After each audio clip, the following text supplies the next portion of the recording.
আমার জীবনে কিছু স্পেশাল মাস আছে, যার মধ্যে মে মাস হলো একটা। সাল ছিল সেই ২০১৪ সাল। জীবন মৃত্যুর মাঝখানে দাঁড়িয়ে তোমার ছোট্ট একটা মুখ দেখতে পেয়েছিলাম। কিন্তু মুখে কোনো কথা বলতে পারিনি, শরীরে ছিল না কোনো শক্তি। শুধু তোমাকে দেখেই গিয়েছিলাম। যে আমি ইনজেকশন দেওয়াকে ভয় পেতাম, সেই আমি অপারেশন থিয়েটারে গিয়েছিলাম হাসি মুখে, শুধু তোমাকে দেখব বলে। তুমি ১ম আমাকে মা বানিয়েছ।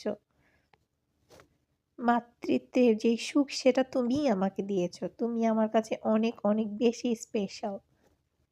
হয়তো মাঝে, মাঝে তোমার মনে হয় আম্মু অনেক বকাঝকা করে। আসলে কি আম্মু তোমাকে অনেক বেশি ভালোবাসে। আজকে তোমার জন্মদিনে অনেক, অনেক ভালোবাসা আর দোয়া রইলো তোমার জন্য। অনেক বড় হও জীবনে। সবাই আমার মিনহার জন্য অনেক বেশি দোয়া করবেন।